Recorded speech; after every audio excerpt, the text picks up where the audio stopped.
Yes. Part 2. You're welcome back, guys, to this week's podcast of the Babbling Heads. Our names will be displayed over here, so we're not going to do the intros like we did the first time. But yeah, let's delve into this week's set of topics. Before we do, though, I just want to update on what we spoke about last week. It was cut weird. I was still editing and stuff, and then Celeste phoned me, and she asked me to do a project with her. I told the dude, check here, I'm willing to do it, but I first need to clear something with you. Just not clear, but just to let you know that we had a podcast, we spoke about you, blah, blah, blah.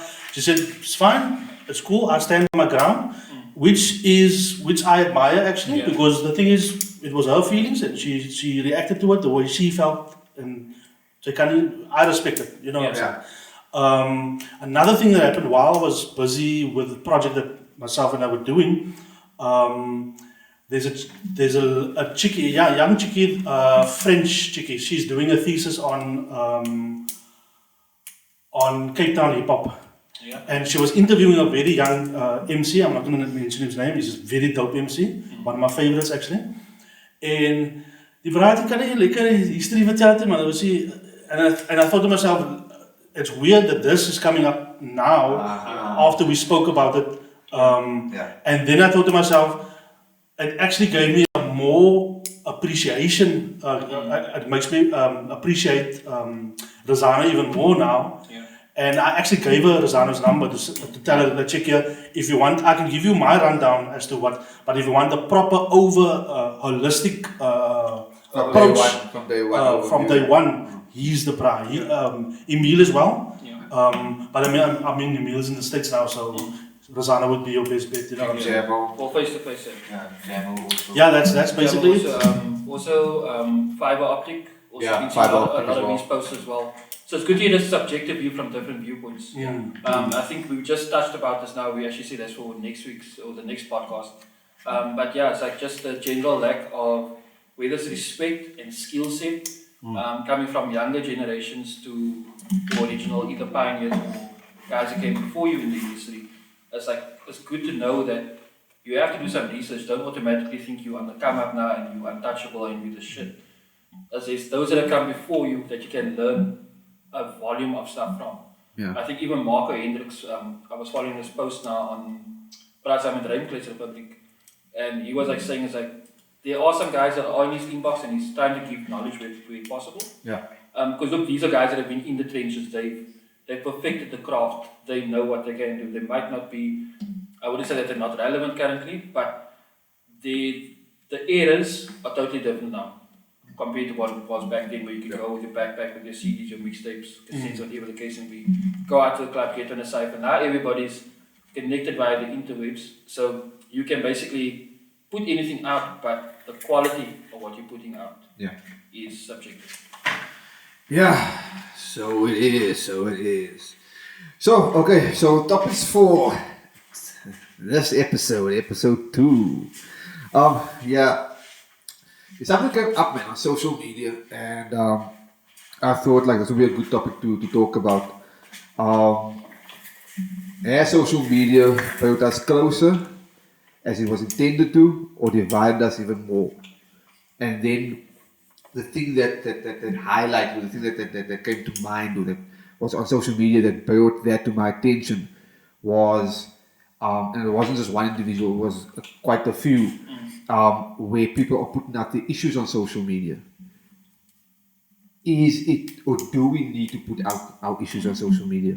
I think let's. Do you want me to lay out the others as well? Okay, that's the one. The other one for all listeners and viewers to the podcast as well.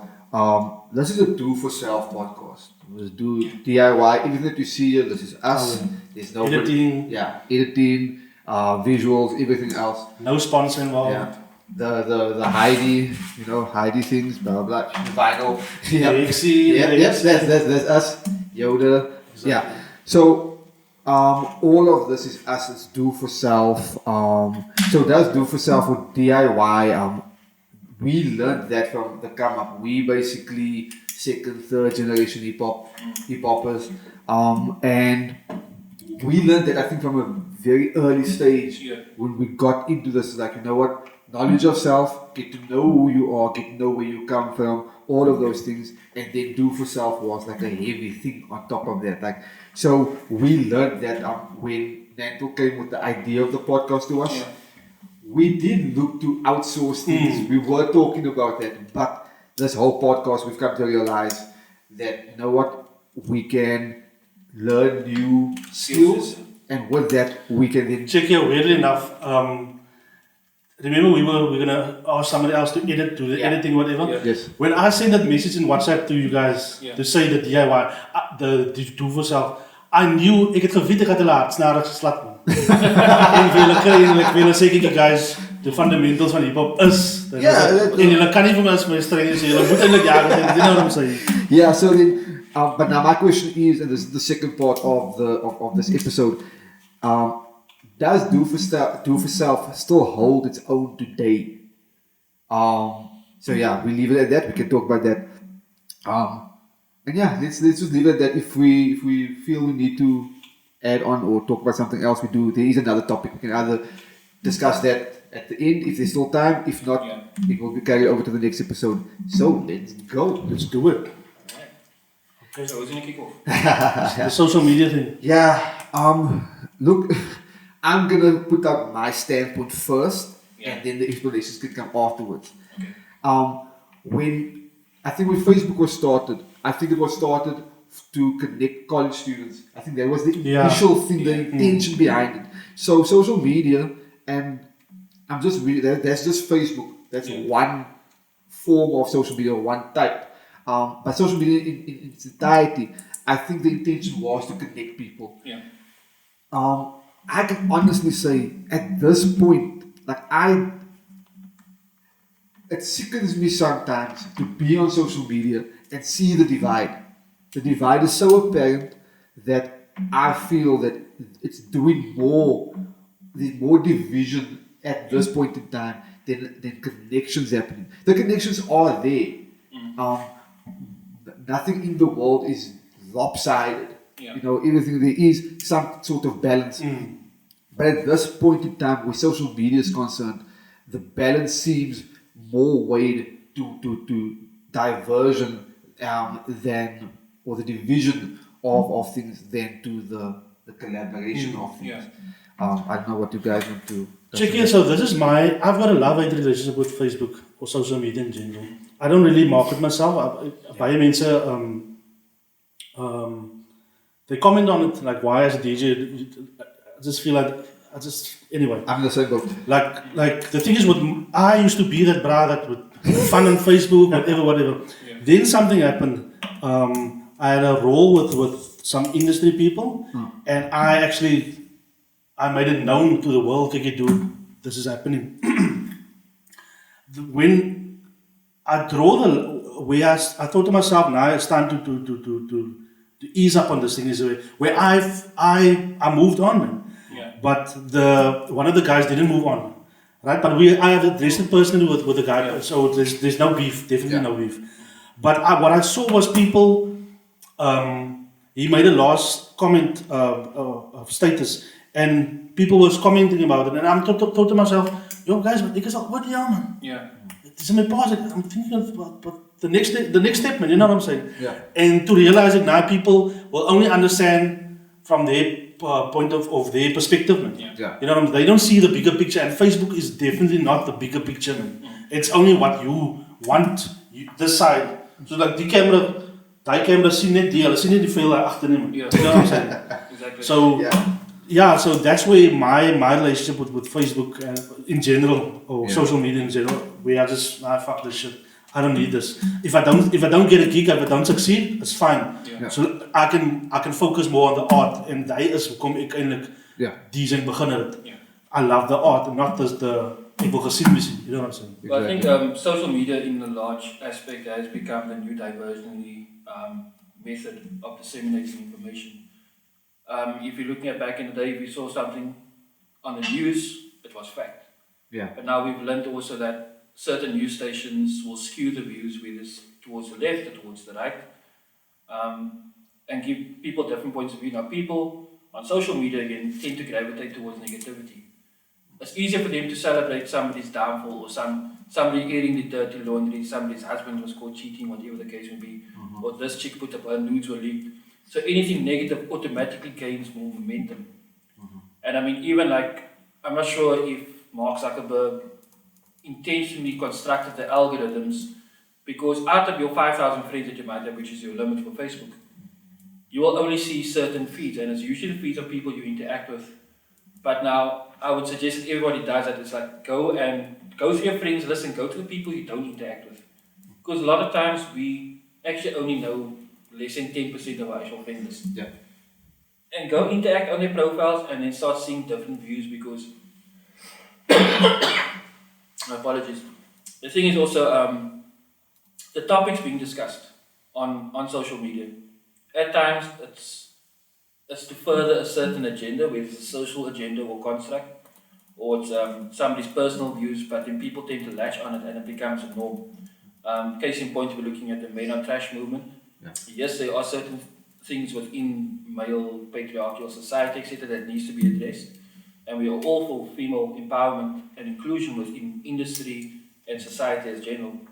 But at the flip side of that, the reverse side of that is also, what is a specific female role? If we're all equal, etc.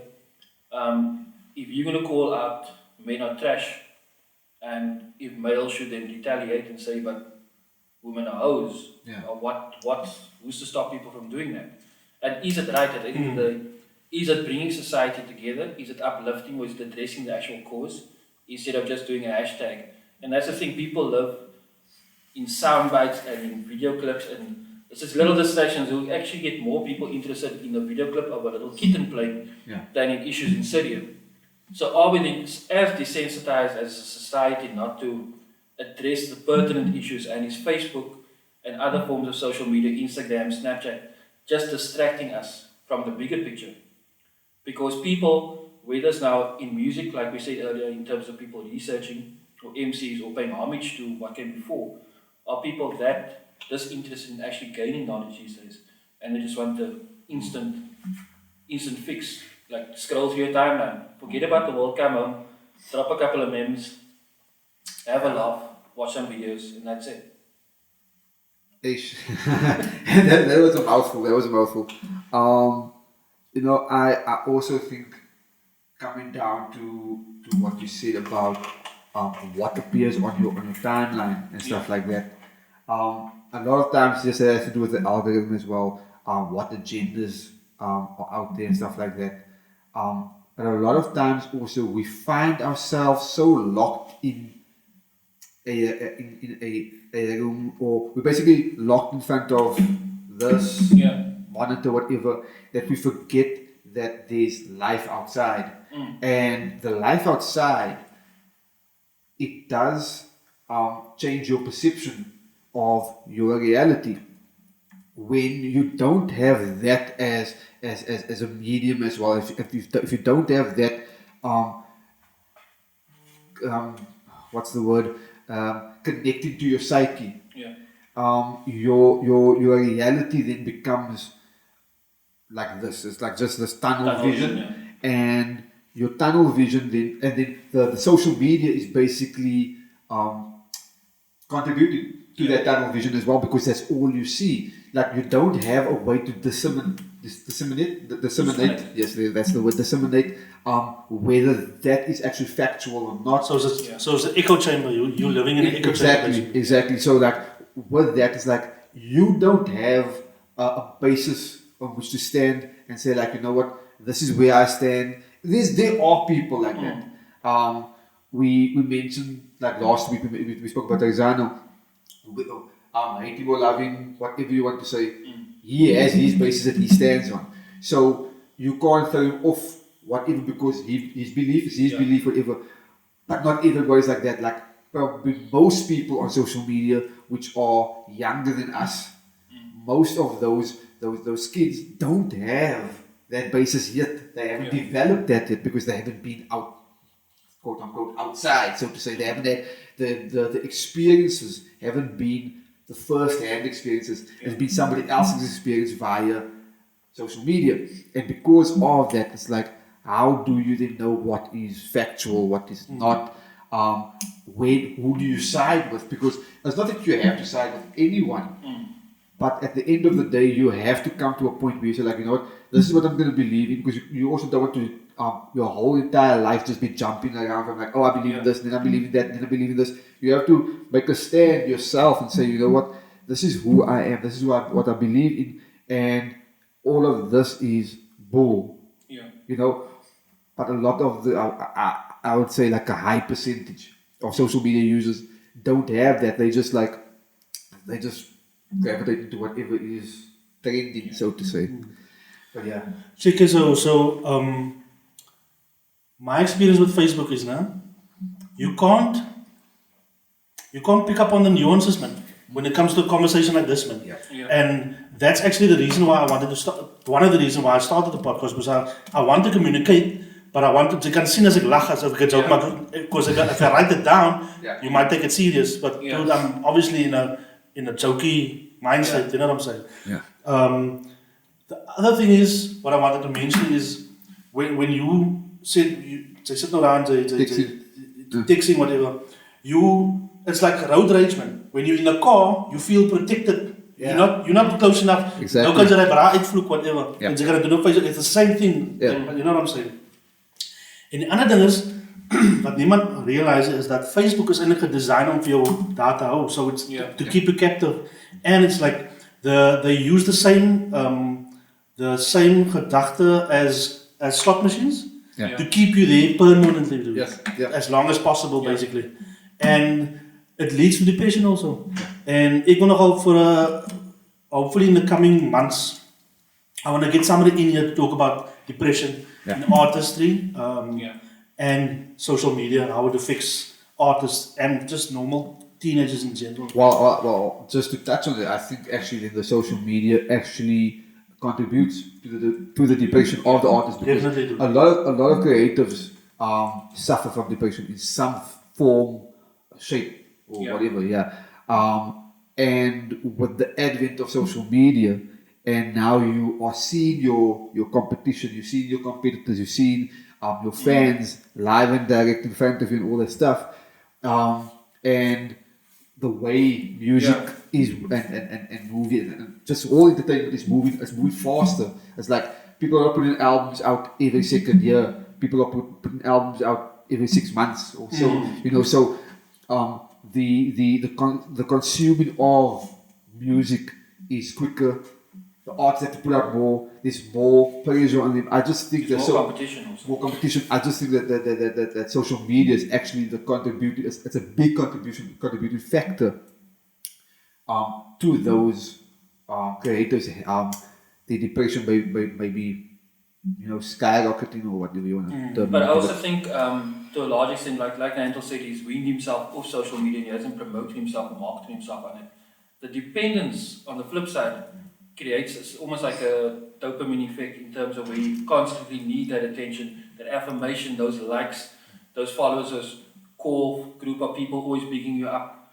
And at the end of the day, those people, if you're not becoming relevant to them, or if their life narrative changes, they'll unfollow you, or they just won't be as interactive with you as they were previously. So for you, it's like to learn the realities, like on the ground. If you're an events manager or an artist, is you need to go out there face to face. Yes, you can do some social media marketing, but word of mouth has always been. That's why you have a reputation. That's why you will get gigs, because people know Fingaz does his stuff. He's on time. He's reputable. He performs a good set, etc. I can go like that. Yes. Whereas the flip side, you can become internet famous. Look at Justin Bieber, but look at where he is now. The longevity of your social media fame and the new influencers, as they say, those guys also have a limited lifespan. So they also know, they're cognizant of the fact that they have to capitalize as much as possible, get as much endorsements or followers, etc. Because tomorrow there's a new flavor coming. Somebody's got a better ass, shows more titties, etc. And not that I'm being chauvinistic, etc. But that is what is sold on Instagram and stuff like that. Nudity, provocativity, that sells. This an age-old thing. Whereas if you were to come with somebody in burqa, giving you consciousness is not a thing.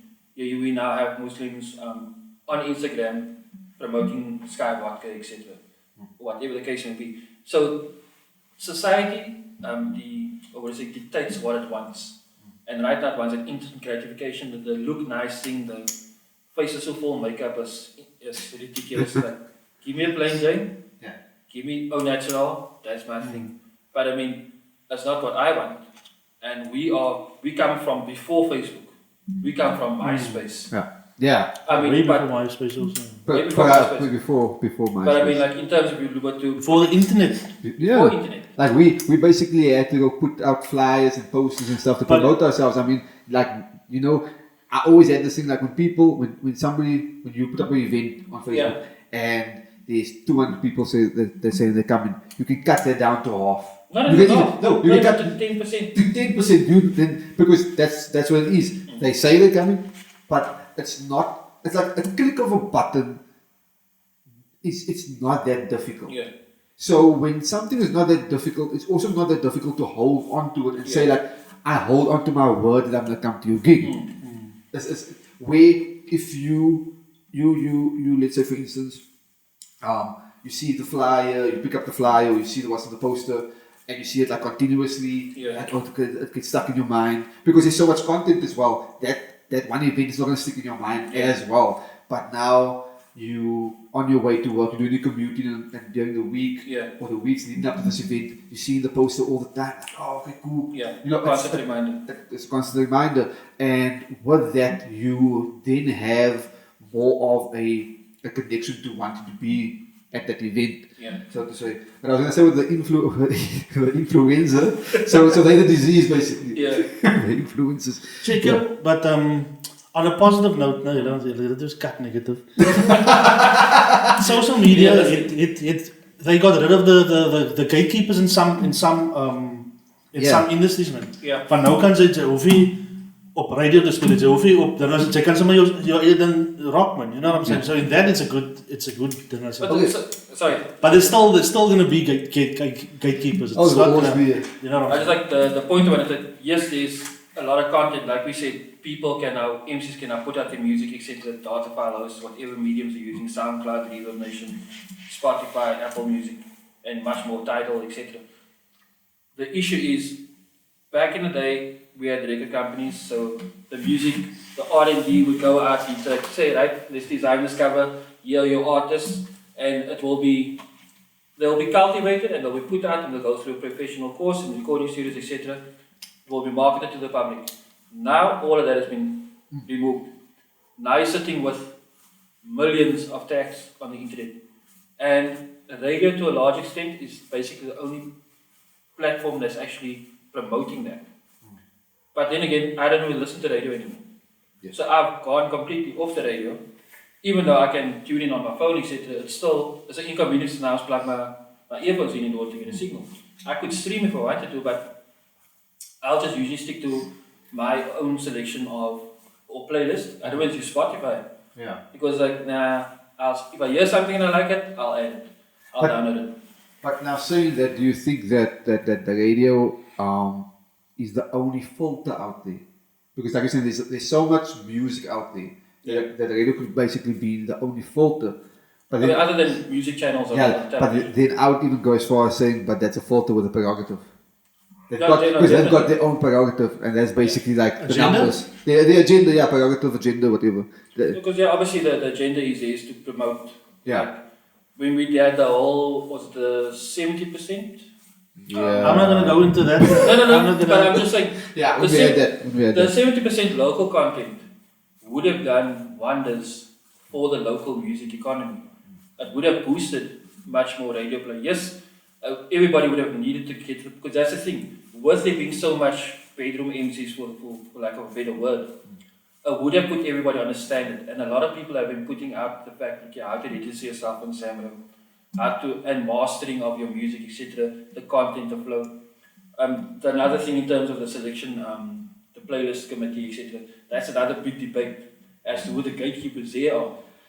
But at the same time is, as a professional musician and artist, and that's why I like having an eclectic ear for music. music, because I'll go back to the 60s, the 50s, etc., even further back, and listen to some of their tracks, and just to listen to the variety of different styles.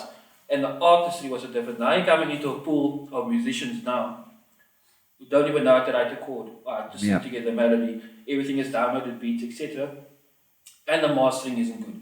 The content, the delivery isn't good. They're not going back and trying to, like you said previously, how to surpass your peer. So if Ghostface Killer was the measuring mark, the yardstick, are you getting closer? Are you halfway there? Or have you surpassed him in terms of your skill sets? And people are, yes, there's a lot of content, is not actual things now, more dumbed down. And I think if we're talking social media, and when it comes to social media, you must talk about social constructs. So and this is not me being conspiracy theorists, I just attended a 2-day conference for youth development. Kom maar samen met ons weer. Get the buzzer. But that's the thing, it's like, we as society, we need to know, it's like time to take the blinkers off, don't just have tunnel vision. There's a bigger picture going on behind the scenes. Are we just meant to be complacent and behind our screens all the time? And just be consumers on, take whatever soundbites come in? Or are we supposed to actively go out and say, make a change? He wants to say something. Don't just sign a petition. Don't just sign a petition, an online petition. Go out in the streets and make that change. Yeah. Check here. So, weet jy of jy gekyk het die Elon Musk, I'm not going to mention the podcast. Yeah, that podcast. Where he says, also what an AI, and the marriage of AI with us. That's really we already here. Want also see LTD. Also see LTD. So basically, we don't realize it's implemented already. So that conspiracy theory, bruh. Yeah, I'm down with that too. It's the fight for your attention. That's it. It was like even before social media. We go back to the space race that they had between the States and the West and Russia.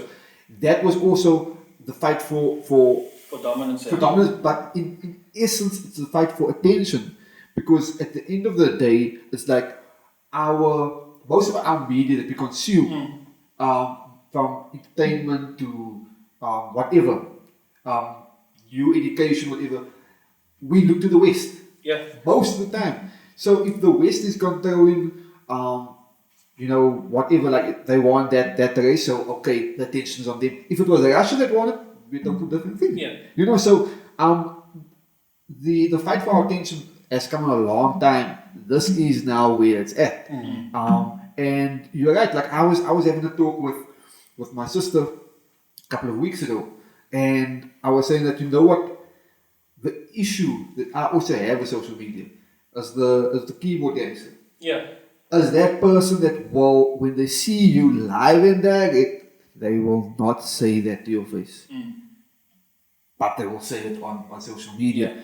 And that again comes down to the tunnel vision thing. That comes down to the fact that like we're hiding behind screens. We're not, like I like what you said, we're not going into the streets and actually protesting and stuff like that. It does happen, and we do see it on the news. But how many thousands, if not millions of people are doing the surveys online, on Facebook? If you share this, you save this life, or blah, blah, blah, all those things. And when they are done clicking, it's the furthest thing from their mind, because they're not, their reality is skewed. It's not, it's good to say these things on social media, on social platforms, but when it comes down to showing up at a march, at a rally, at whatever, half the people don't show up. Yeah. I mean, case in point, this morning, K9 put out a video about what happened. I'm glad you mentioned it. Now, that speech, just it came up on feed was something Natal liked. Shared. He shared basically, and obviously I saw, okay, wait, let's have a look at this. And I first thought maybe it's going to be like a rap promo video or whatever. No, but he broke it down. He said, like, last night, him and a buddy were coming from Strandfontein, driving home to Mitchell's Plain from Strandfontein. Okay. And 6 police vans pulled him over. Immediately pulled him out of the car without explanation. Him and his friend, and started assaulting him. Smacking him to the ground and telling him to lay there, shut up, and telling him basically, julle vat al lank op ons vir 'n poes, omdat jy duis. But then he said, but what are you going to do to the dicey? And he stood up and they pulled a gun on him. Okay. So, and they proceeded to say like, oh yeah, check of sy tires, waarom is whatever, want hulle nou, so lekker ry nou. But that's the thing. He says, they will never do this in the affluent neighborhoods. Yeah. He didn't even mention white neighborhoods. Yeah, but do this in Sea Point. Pull over a white teenager and their friends and start assaulting them. Yeah. And the ramifications will be so much different. Yeah. The guys are not scared to do it, and there's colored people doing this. But I hope he goes the legal route. Eh? Yeah. The thing is, to be realistic, taking the legal route is going to do spoon fuck all. Our justice system is fucked up. And I'm not blaming this on the ANC or any political party. It's inherent that as social media has changed, as society has changed. There is a couple of months ago, a relative of mine was arrested, whatever. Yeah. The case was uitvoorgekomen, case is uitgegooid. A buddy of mine told me, dude, ze hoeven het zo te lossen. Yeah. So I hope, I don't know which department you can contact, but there is a ding wat hy kan contact en op hoe hy maak oor. Is dit soos dit kan. You see the thing I do put my 2 cents in there. Now years now where social media can be used for the better. Yeah, highlighting certain. Like people can highlight it now, they can share his post. People can actually put out a survey saying I hope it's gonna go viral actually. Yeah, you know that would be the good thing behind it. Because like in terms of like when I shared the post, I said, who polices the police? Because in the States there's internal affairs. I'm not sure what the body is over here. No, there definitely is. Yeah, but the thing is, it's like if you go to the police station and you make a case against those very officers that assaulted you, are they going to threaten you? Are they going to intimidate you? Is the DAPA going to go missing like it usually does for all the gangsters around you? Mm-hmm. It's like, and having discussed this, I mean, I know they're busy with research now in Atlantis to see how to curb the violence on the Cape Flats, but yet the city of Cape Town is not doing enough. They are aware of the issues we are facing in our communities. Laverne was put up something about kids got stabbed, somebody got shot, like all within a road. She's highly pregnant, she's due to deliver a kid, and she has to live within these constructs. I saw another activist, Shanice Apples, I think. She was on the train to Weinberg within the week, and gunmen rocked up, started robbing people. I think somebody was shot, people had to kick out the windows, and basically to run. At Weinberg station when the train stopped, people like spewed out, they broke down the glass barriers, etc. But at the same time, when she alerted her white work people to say the trauma she'd just been through, they said, okay, see you later at the office. The thing is, desensitization. They'll care more about a dog. And sorry people, I'm not bringing race into this, but this is a fact. Too late.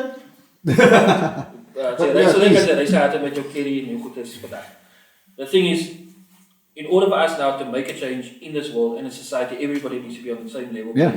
The thing is, I don't. This is my stance with what you just said now. I don't think it's. I think it's a case where the white people, they don't. It's not that they don't care. It's not in their lives. They don't live the same. Like the Cape Town is definitely exactly. It's not a shared experience. The human experience for a person of color is totally different from. Exactly. So it's not. I don't think that it's not that they don't care. It's just they don't live it, man. Yeah. And once they live it, they'll probably have a different opinion, whatever. Yeah. So you need somebody to the bridge type of thing. Ek gaan nou vingers wys vir jou en hulle gaan nou vingers wys vir my. Unless somebody brings that person together, the two people or the two communities together and say check your guy. Die wat sy nie omgee wat die mense nie. Ja. No, kyk hoe lyk believe die mense man. I'm not saying that white people should care. They should care. Yeah. No, everybody should care. Yeah. It's a human thing. Yeah. I'm saying that the powers that be should either then allocate more resources, much more resources. Yes. Because we're looking at the influx of offenders to Paulsmoor, etc. They're coming from 6 major stations. And Weinberg is one of them, Muizenberg, Oudtshoorn. So it's like they have a quota of making sure that they have to pick up certain people, arrest people for stupid charges. Do you have proof of this though? No, it was an article I read. So it's subjective, but what I'm trying to say, I know we're going way off the point here. No, it's fine. Those are liquor. We'll get off some of ourselves back there by the point, but I mean, continue. What I'm trying to say is that if the city is aware of all the issues we're facing on the Cape Coast, we're the majority in Cape Town. We are more worried about social media and status. Whereas you can, colored people, stop buying your like these Jordans. Sorry, Nike. I like Nike. I'll wear Nike when I can afford to. But if your focal point is more worried about using your SASA money to lay by your ladies stuff for Labarang or for Christmas or for Easter, and you're putting the wrong things in the kids' mind. Priorities is missed. The priorities are skewed. Because I can go into a whole debate in terms of what we face with on the ground, with 14-year-old gunmen running around. By the time the government wakes up and finishes his study in Atlantis that I alluded to earlier on, that gunman will now be a seasoned criminal. He would have pulled in so much more people. Yeah, as it takes for your love. So for my thing is like the arrogance, and we have to be realistic about it. Those that are in power, you might keep saying ANC, but over here in Cape Town, we know who's in charge. Dude, the thing is, I can't nog try to sugarcoat it. The powers that be in the Western Cape, dude, has shown over and over. They don't give a flying fuck about us people, dude. Yeah. You know what I'm saying? A little buka, an houtbay. You know what I'm saying? It's sad, man. Especially for me. I don't like to invest time and effort into stuff that I don't have anything control over. No? But at election time, dude, I get depressed, dude. Because I know these fuckers are gonna fucking win again, man. Yeah, I have arguments at braais and stuff like that. Because people, I so bad, man. Soos iemand my gesê het, rather the devil you know. Dude, the devil you know is a fucking devil, bro. Yeah, exactly. I'm not voting for an angel or somebody, you know what I'm saying? Make the changes. Anyway, sinds daar raak ek nou weer kwaad. Okay. Okay, I was still going to say something on that, but yeah. Go for it, dude. Go for it. Oh, this is okay. Yeah. Look, my thing is this, and this has been the thing that has always bothered me about our people. You just mentioned it now. Yeah, but it was better under the apartheid government. Oh yeah. How the fuck can you say that? Dude, firstly, I was born at when my consciousness came into play basically. I would say, okay, I was born 82, so usually by 6 years old you start to realize, so that's 88. So yes, there was unrest at that time, but I was young. I didn't experience it firsthand.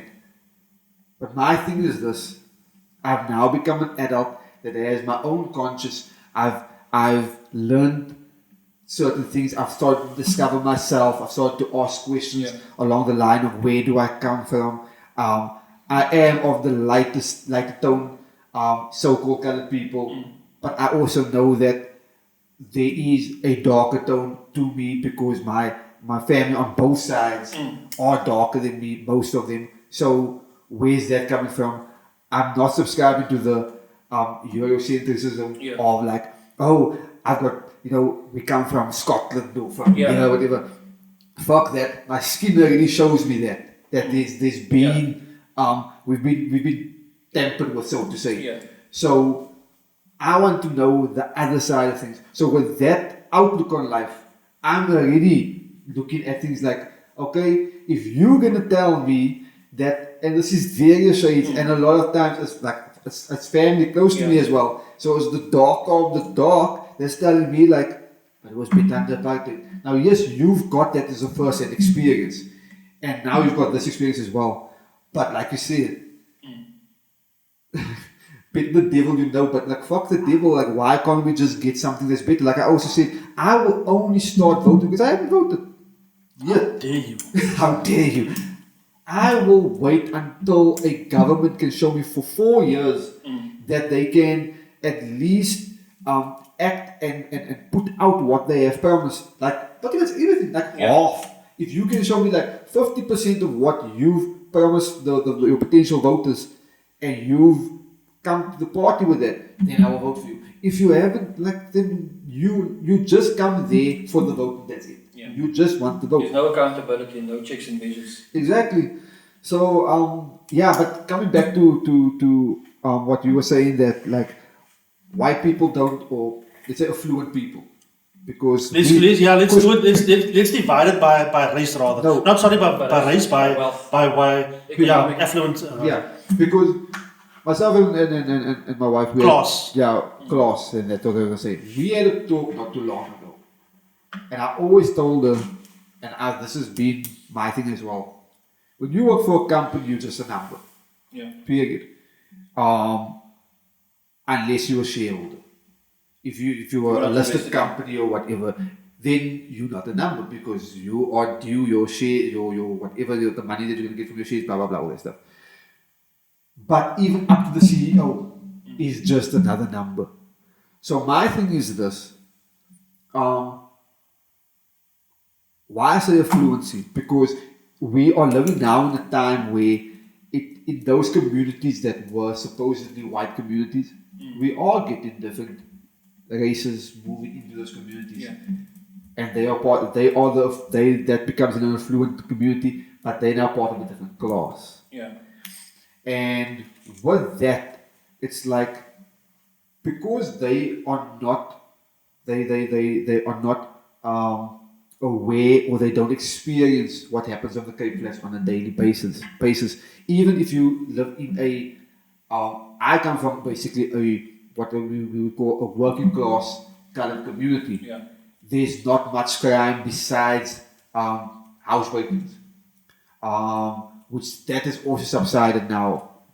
Yeah, because there's a central improvement district now that has become. But anyway, long story short, even those colored folks, or so-called colored folks, I don't like the term, so I'm just going to call so-called colored folks. Those so-called colored folks won't, unless they've come from the Mitchell's Plains and the Athlons and they moved into that area, they will have the experience. Their lighties won't have that experience.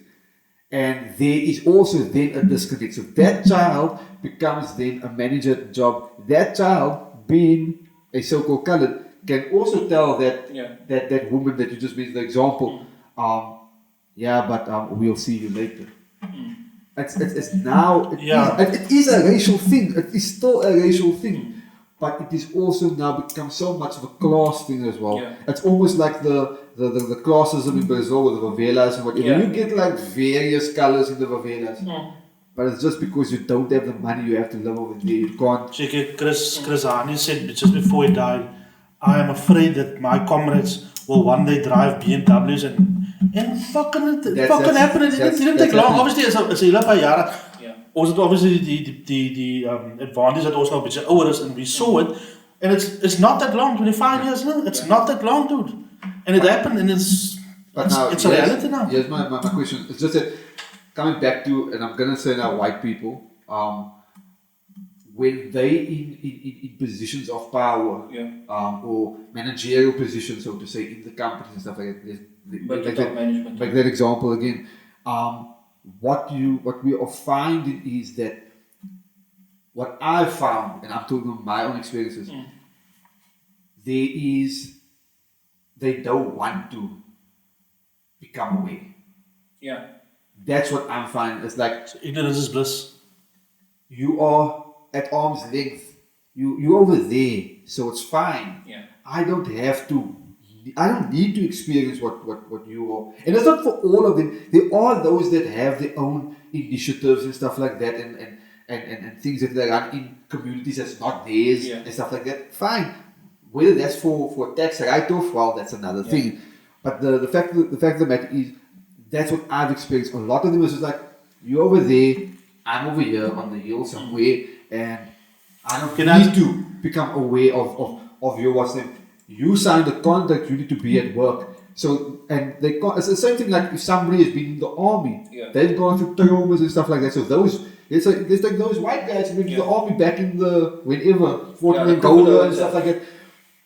They again have, like, we wouldn't be able to understand their experiences that they went through, and would we want to become aware of it or be made aware of it? Maybe not. Like, who wants to go to war? You know? So it's a double-edged sword. It's a double-edged sword, but yeah, I just feel that like at the end of the day, maybe there has to be that, man. You know, like you need to kind of understand like your fellow human being. But regardless of the color. but on the flip side also, no? Maybe we should be more aware of the language you use. Because, soos hy nou gesê het, them. As a wit man for a person of color gaat say them. And that is always up in arms, dude. You know what I'm saying? Yeah. But we actually do it through them also. We do you it know as what I'm well. saying? We do it as well. So that also, because that the language barrier, whatever, that sets off unnecessary arguments, man. Yeah. Because we always see it as a them. We should really start just seeing it as a us type of thing. I weet it sound Goomba, yeah, and whatever, but we're the human rights. Sometimes if you sit back and you just, this is not really that necessary. But you see, and I get what you're saying, but it also comes down to like historically what has happened. Yeah. What have you been fed? What information have you been fed as a kid growing up by your white parents, by your colored, so-called colored parents, by your black parents, by your Indian, so forth. What have you been fed? Because that's your first point of reference. Like, this is the information Your I got. social My mother and father told me this. We all been there. Then it's your education that comes from there, or other peers, other family members, their education and all that stuff, blah, blah, blah. And we could even go as far as the education that we got for a long time was from their point of view, not from our point of view. You know, so there's a lot of things where that's concerned. And the way that a lot of time on the Cape Flats, a lot of these people that are commuting to work on a daily basis, they are basically every day commuting through certain traumas every single day that manager is not going through. So you high strung already when you're making that call to say you can't come into work or whatever. Yes, you are two different sides of the paradigm. Here's the other thing, no? When I grew up, myself and my wife, no? It was high school sweethearts. The position we were in then, or our parents were in, is obviously it's different now to what we are. Dude, I can see these things that the experience my son has. As ek dink myself, if only I had this, man, I could have been, dude, kind of CEO gewees het al, whatever the case may be. I'm happy with the projection my life went and whatever. But I'm just thinking, dude, en net vir myself, ek dink aan ander mense like, fuck, as ek die miskien pa goed ry, en ek dink myself, as jy net kan het, wat hy mense daai het, man.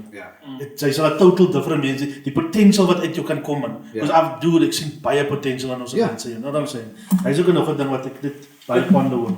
Like in my situation, working with in the youth development field, working with the kids and seeing the potential that a kid has, but then also knowing he's going home to, or he or she is going home to a social construct that keeps him in poverty. And I was reading an article about, I think it was the vice principal of JP High School in Johannesburg that gave a speech regarding white privilege. This now after they had some dignitaries visiting the school, and some people took offense, some of the white students took offense to what was said. But he said, like, in something along the lines, in terms of that white privilege doesn't necessarily mean the wealth that you currently have. It doesn't mean that, yes, but you guys did nothing, can't you just get over kind of thing. It's like you weren't involved in the apartheid construct. But it put you on a certain playing field, it put you in a social construct, like K9 said. The police will not go and do the same thing to a white person as what they feel nothing to do to a colored or black African person. Therein lays the fact that we've been dehumanized. It comes back from the Dutch colony, where you could go and hunt a bushman. You could go out and carve off his ears. And that came also from the German genocide within Namibia. Ek wil net 'n joke nou maak, maar ek gaan maar los. I don't want to see as like insensitive vraag. No, it's not just that, man. I can take a joke or whatever, but I'm saying it's like, deep down, we laugh things off. We are easy, like, jy sê, nee, Kalis hy gat maak, maar Kalis kan op jou trein so net so. Verstaan jy nou? Ek bedoel, wat is nou gesê? I feel very much threatened today. No, but then I want to make that point. It's like, everything you mentioned now white privilege, but it's like the one can be more human or can actually be a human being. Yeah. The others, in a certain sense, cannot. Yeah. Because if you and yes, there's no barricade around the Cape Flats to say you can't go there. I mean, apartheid is now done away with, so you can move freely, but it is still there psychologically. Psychologically, you're still in a cage. You still feel like you're an animal, and an animal will react in a certain way when it's pegged in the corner. Yeah. You know, so yeah, that's what I'm saying. Just one last, just in terms of what you said was, you also said we're not asking you to pay back the money, give back the land kind of vibe, but acknowledge that white privilege exists, acknowledge that you're on a different social construct and people see you differently and your access is different. It's easier. Your trajectory is much more easier. But check here, in the late 90s, I had the privilege of going to Robben Island with the youth, ANC youth with Louis Botha. Yeah. Fucking brilliant experience, dude. I was on the island with the prisoners, ex-prisoners, and the guards. En hulle het saam gesit. En 'n gat gemaak, dude, kan sy nog onthou hoe sy ons laat staan het buite kan in die ring vir fucking hoeveel. En ek het van gevra, guys, who the fuck are you doing? To say Louis vir my, dude. What you must realize is that apartheid was not a crime against people of color. It's a crime against humanity. It was not so a crime against white people because it didn't give them a chance to expose them to people of color. Exactly. So now this, what they experience now, is as in nagevolge from not having experience with us, basically. Can we give a slow clap for Louis? For me, dude, for me. Anyway, that's why it's important to actually experience om jou leid uit te haal. Die construct, ja. En om vir het ander experience en verse wyse, maar ook is obviously die affluent mense gaat die kans waar. So as my bra, sorry my leid, as hy brasse uitbring, ek gee hom van hulle colored experience. Dis hulle gespirita. Cool, wat sê gou. You know what I'm saying? Yeah. Ons gee hom sommer colored name doen. Sy het sommer sy naam is Wani. Hy sê gelyke spykie hare man. Gee sy naam Wani doen. Hy colored naam. Almost just like an African naam. Okay. Die colored naam doen.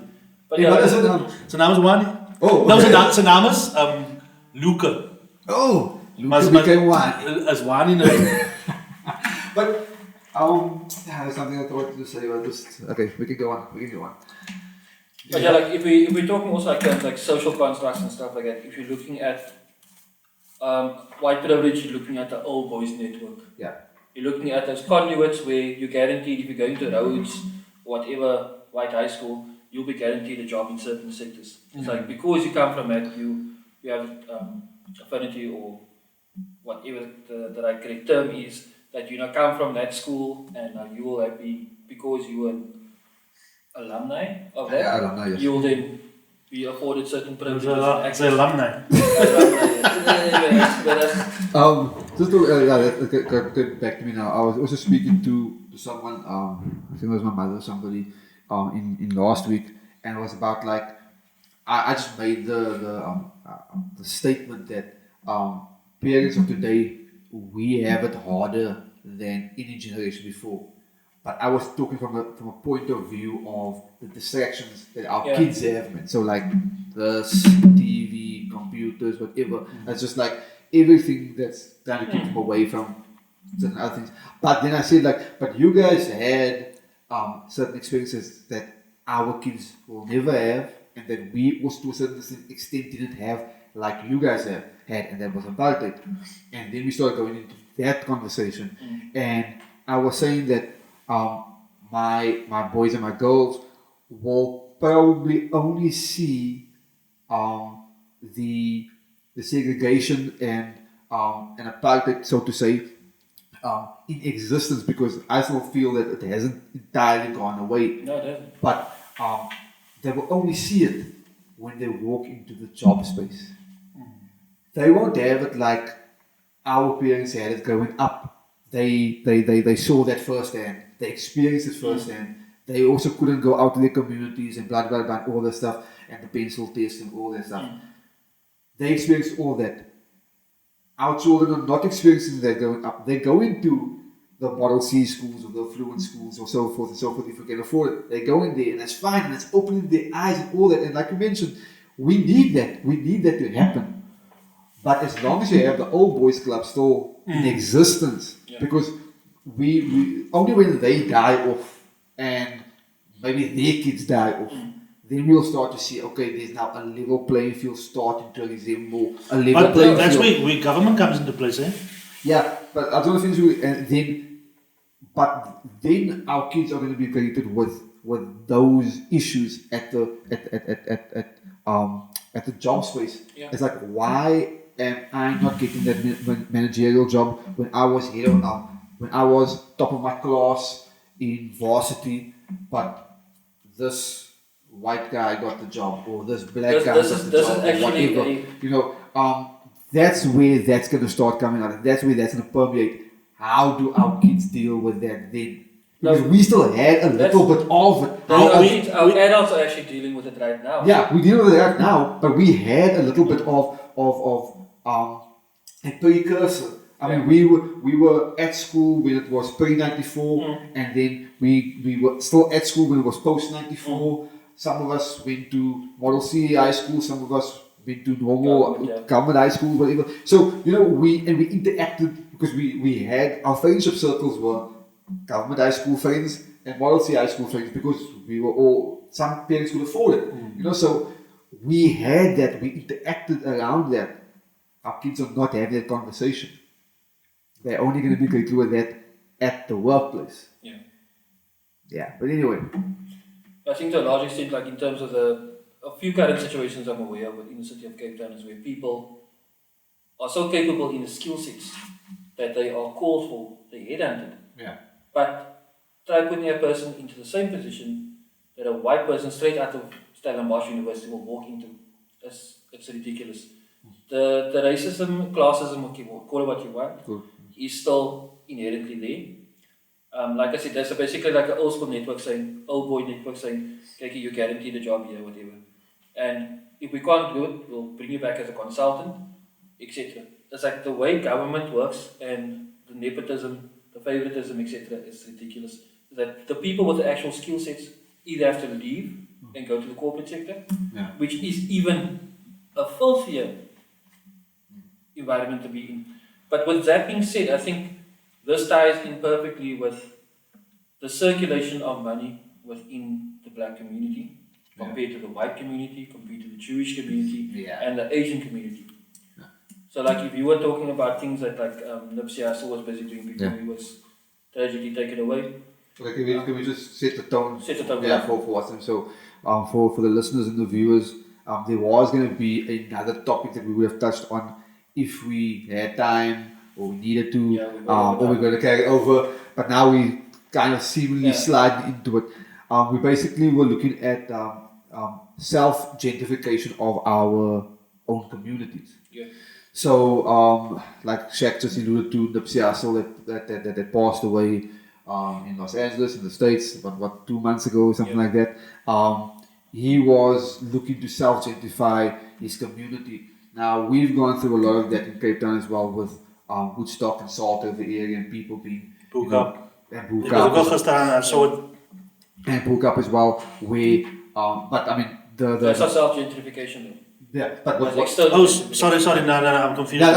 Sorry, just that's not self, yes, like you said, that's gentrification. So what we see here with the Woodstock and Salt River, because book up is still happening, but Woodstock and Salt River, it's kind of like it's happening, but it's also happened already to a certain extent, where other businesses from outside of that community, other races outside of that community is coming into that community, buying up property, and then kind of like making the place look nice. But the people that used to live there, they have to move. Yeah.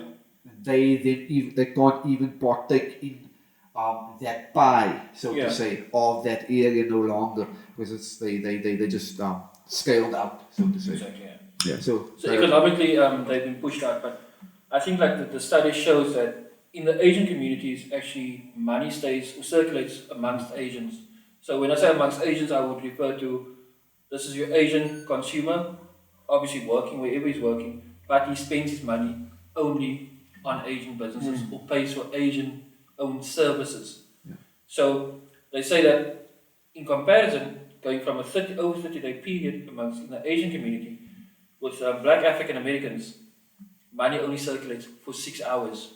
So that means the moment you get paid, you're automatically paying your service providers, etc., which are not owned by you or by your race.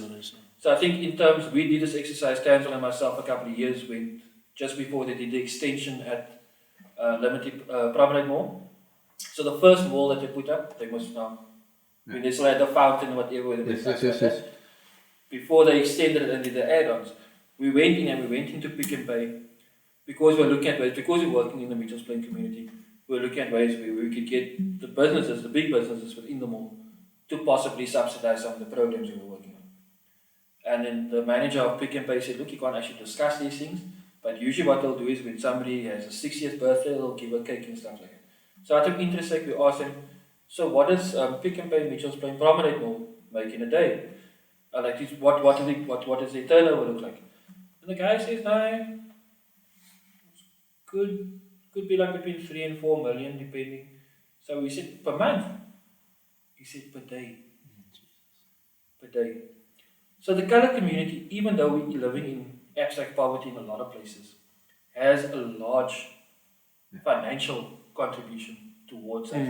Why do you think that within Rossi Park we now have 2 Pick and Pays, we have a Clicks opening, we've got a Spa opening up. On the way. So they sing with the smaller traders and what we traditionally would recall to as our bubbies. Yeah. And we all know the bubbies because the bubbies invested back into the communities, whether it was now building a mosque, a madrasa, or sponsoring a football team, Bona. The businesses, they gave back. Yeah. The difference is now, and we can see this all over Cape Town, is that those same bubbies are saying, okay, running a business is hard.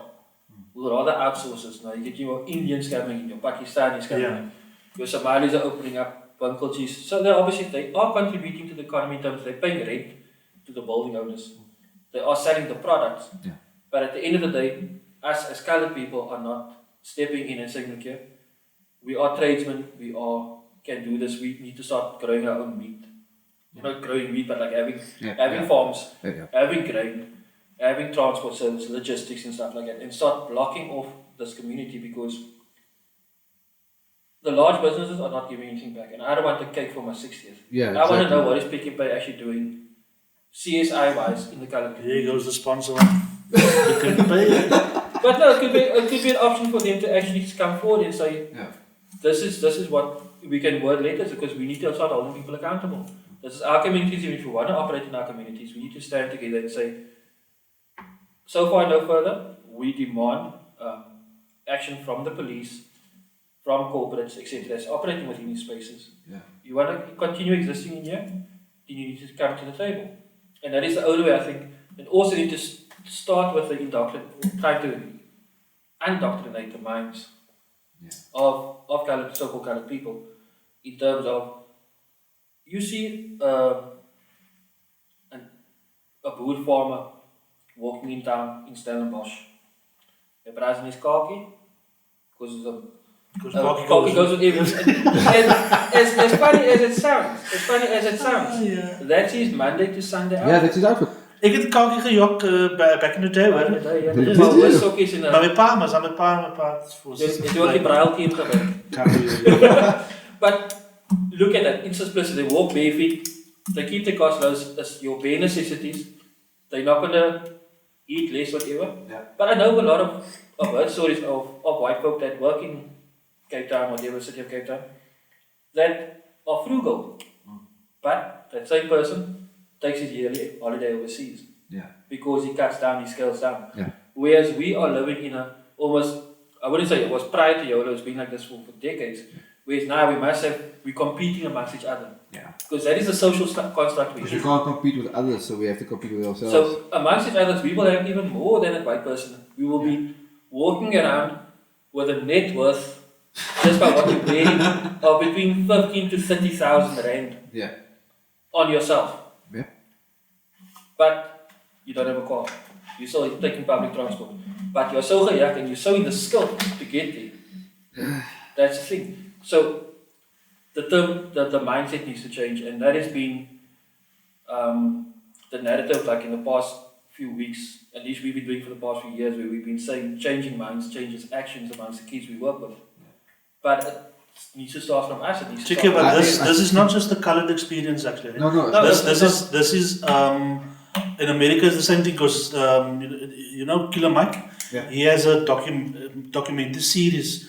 I don't know, but he in the first episode he tries to live off for a week, I think, just off to spend money on black-owned companies. Yeah. Ek dink hy het lekker uit weed gekoop by African American bra. Waar hy gestruggle het was transport. Hy moet ry met 'n bus wat gemaak is and he couldn't find it. Yeah. But then he had to obviously. I think this is not going to be a 5-10 year thing. This is going to be like a while. And I think also it's going to start within the minds of the community. It's not going to. I don't think we can get the police to say like, you know what, Pick n Pay or check this card come into the community, because again, we live within a country and there's competition laws and rules and stuff like that. They can trade and stuff like that. They can trade wherever they possibly can set up shop. My thing is just like, okay, it's hard to maybe it's going to be difficult to compete against these big conglomerates. However, let's say Nantel decides he wants to start a supermarket, but it's not affiliated to anyone, it's his own supermarket. So yes, it's like a barber shop or whatever, but bigger.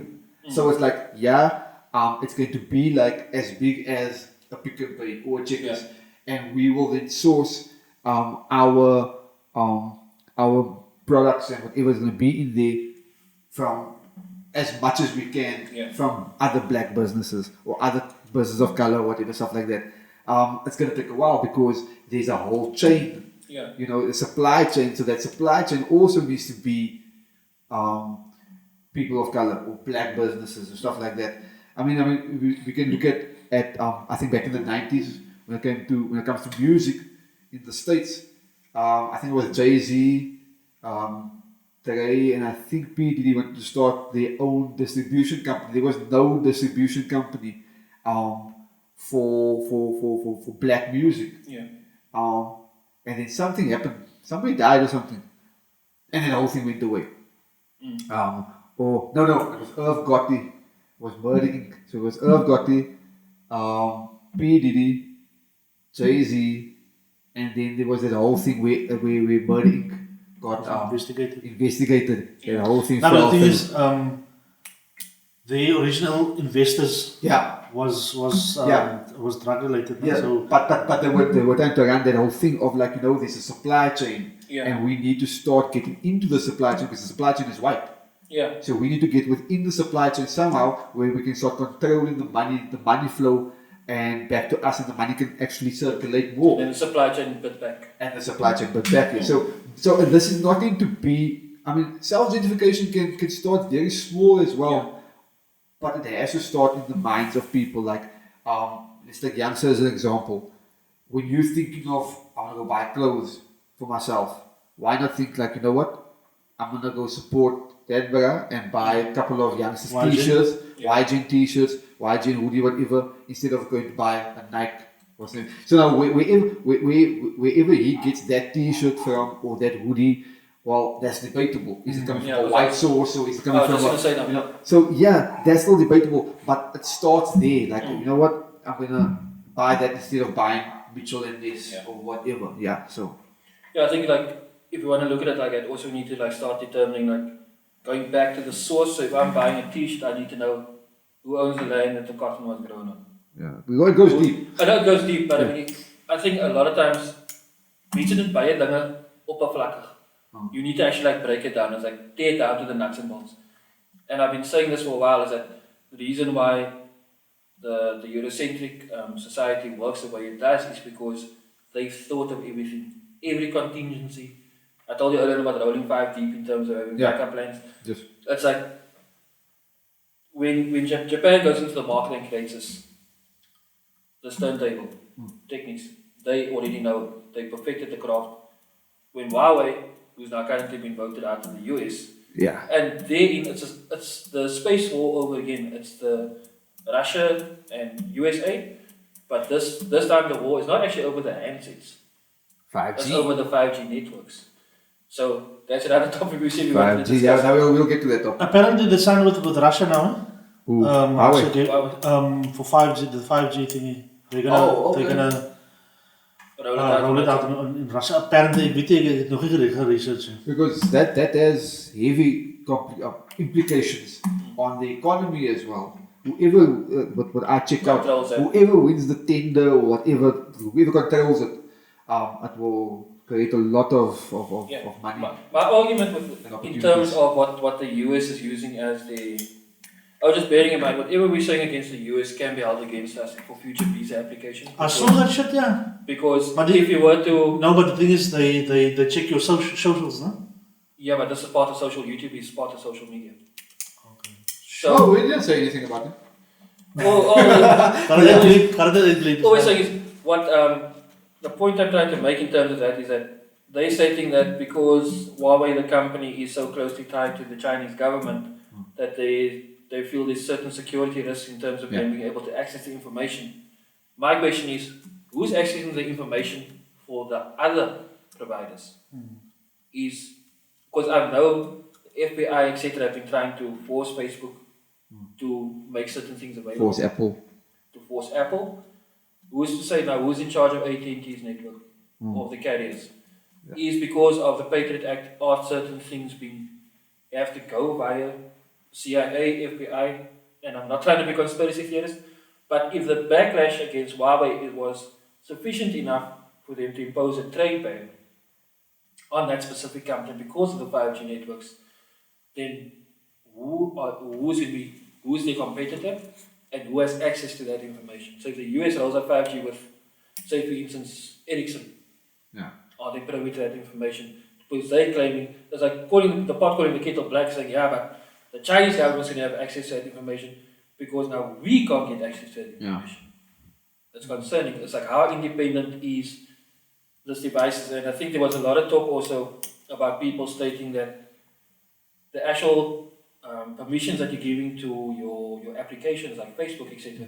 Where somebody was saying a journalist was talking about something completely out of the usual track. Because if you go and search for products online, your search engine where you're going to Google and maybe saying okay, looking for a new mount for the microphone, and you go search the Unwired, and when you go back to Facebook, I've seen that a lot of times. No, but the algorithms are interlinked. The algorithms is interlinked. But now they're saying that Facebook is actually accessing your microphone.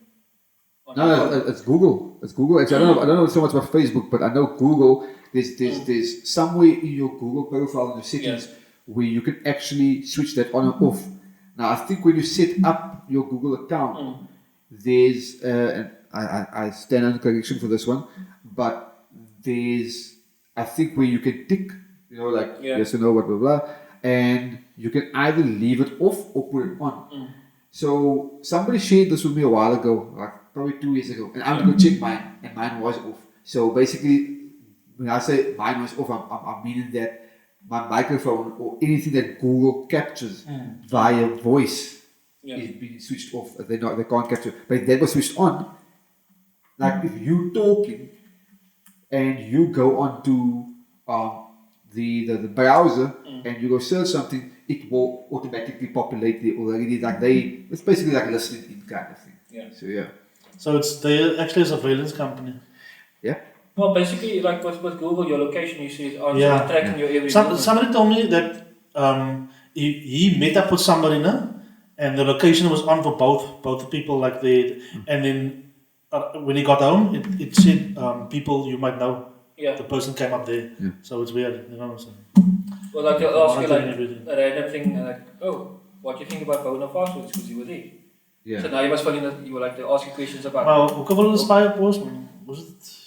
But that's the thing, is like a general public, but the general public gives them a map. Yeah. So like if their systems are so integrated or so advanced, I mean, they can say like they're tracking 1 billion South Africans, and they can see exactly who's working or walked in certain spheres or who connects. So the location usually says, okay, you and Zapi were over there at that time and that point. So now you guys must obviously be together. It's hectic. But that's the thing, is like a lot of people don't want to know. A lot of people don't want to know what's happening. Yeah. It's like, that's what ek daar is my phone, ek kan my Facebook kyk, ek kan phone calls maak, ek kan selfies vat, and that's it. They don't want to go into the deeper mechanism or understand how it works. But I think we're way over time now already, guys. So I think that there is a possibility that this podcast might be split into two to make it more manageable. What's the time? We are way over, counting down. So I think the first one was 45 minutes. It doesn't have to be the same. 25 minutes. I was gonna say let's just finish the social media thing. We've got 70 minutes now already. Okay. We've gone into the self-gentrification thing of our communities, but I think we can go deep into that. But I think that's a podcast on its own. Yeah. I think we can maybe get certain people that know a little bit more about it. Yeah. Maybe we can get in a business owner that is actually trying that as well. We can see if we can find someone. But I think with the social media thing, we did go a little bit off on a tangent. Yeah, that's fun. That's fun. But I want to finish that one. The do for self. That could also be another podcast as well. I just think on the social media front, and coming back to it, we find so much people putting the issues out there on social media, blasting people on social media, and I for one don't feel that it is the best thing to do when you start discussing certain things. That can be various topics, but usually when we talk about issues, it's like you have your issues that you are dealing with, and now you're allowing thousands, hundreds, thousands, sometimes tens of thousands of people to basically now give you feedback on your issue, and not all of them are your fans. Yeah. So they are going to then basically pull you down, tear you apart, based on your issues, laugh at you and all that things. And I just feel that when people are doing that, whether they're doing that for the spotlight to be shone on them, they're looking for attention, or whether it's sincere, I'm seeing a lot of that happening now. And social media and the people out there are not your doctor. They're not your psychologist. It's just normal people, And yes, sometimes there are people out there that don't have somebody to speak to, so they feel that these people online know me the best because they liked and shared so much and blah blah blah. I'm gonna share it with them. But again, if you need open yourself up to the trolls or something. Yeah, if you need to, probably just slide in somebody's DM them and just tell them, look, I need to share this. Share some nudes. I need to share this and do that. But if you're gonna post it, you can't want to then, and you get the backlash from it. You can't want to be all defensive because you put yourself out there. Yeah. Chiefly on the flip side, I just want to get what you're saying, but a DJ that I admire shared something that he never does, and it stuck with me. He said somebody inboxed him and he said, check your guys, this brother said this, and he was actually being a real cunt, man. And he said, and I thought to myself, this brother also deals with negativity, man. Because I thought, this brother is like nothing, he never gets negative energy from anybody, man. Yeah. And I actually took it as such as, so I can deal with it, so I cannot deal with it, man. So next time negative energy comes my way, I must deal with it the way my hero does, type of thing, man. You know what I'm saying? Fair enough, but in all fairness, the guy probably just said it once ever. As ek kan nog nie elke week, ek het my groot ongestaan, ek het 'n ingroot toenail. Yeah, I mean, fair enough, but not everybody is like that. It's like I was going to mention earlier on with the how people, white people look at colored people, or the conversation we just had now, and I was going to say, like, why is it that the three of us, and there's many people out there like us as well, that we view society in a different way? Why is that? We cut from a different cloth. Whatever, is it our experiences? Is it hip hop? Because we share that as a commonality. What is it that allows us to, look at that white person and say, everybody looks at you as the colonizer, whatever, but I actually want to have a conversation with you. I think it is hip hop. And it is hip hop. Let's break the barriers. Break the barriers. Let's find that common ground. All that stuff. So it's the same thing as like with the negativity thing. We probably can take that negativity. We are assured of who we are and stuff like that. But there are millions of people out there that are fragile. They just don't know who they are. And the first stone that gets thrown, that window gets broken. Yeah, I think we mentioned earlier on, like in terms of the dopamine and serotonin levels when we were chatting outside. And we're just saying that some people are just wired differently. Some people's brains are more attuned or they're more sensitive. So they can't take the social criticism, or they require the social acknowledgement on social media in order to feel a sense of self-worth. But I think that's something that must be like deconstructed, and people need to like actually look at it like, why am I voicing this on this platform instead of why am I not either seeking help from my peers and my family? If there's not there, it's like go to a professional and should you require that thing. But to constantly use social media as a platform for you to voice your personal issues or whatever you might be struggling, yes, and it's good to hand out. But then go to a church, or go to a mosque, or whatever choice or our religious institution you wish to go to, or meditation, yoga, whatever gets you to that point where you can self-reflect and find out what the actual issue is, because we see a lot of people constantly coming back or constantly referring to these things, and these things should not be used as crutches because it takes away from the person that's actually suffering from the real thing, whether it's depression mental issues or eating disorder, the case. So like you actually taking away from the person that's actually sitting there as on or at death or like about to take that step into the next plane.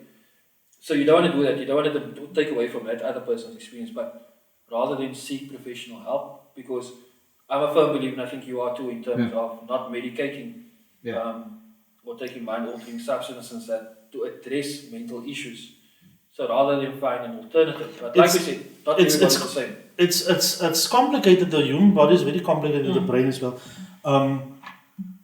Sometimes it's hormones, dude. But okay, there's no different. I'm going to tell. Let's rather keep that to a different for future podcasts. Okay, I think for this week we can wrap this up. For those of you that have subscribed so far, shout for that. For the next two, I think this might be a split podcast. I'm not sure. We're just also trying to make sure like what is your attention span. Not that we say you've got a short attention span, but we want to make this. Daar is Pick n Pay is nou weg. Wit mense gaan nie meer intune.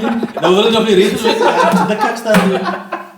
Now, what is a manageable bite-sized chunk of information or like a let us know. Yeah, let us know. Like what you want, 30 minutes, 45 minutes. We don't want to give you a 2-hour session and then 2 hours. It's going to be 2 hours.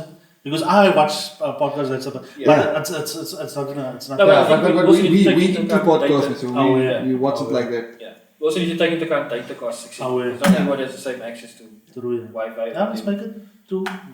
Shouldn't be a problem. Alright. Yeah, but was it super fuck with podcast? No, it's cool. It wasn't a brilliant first attempt.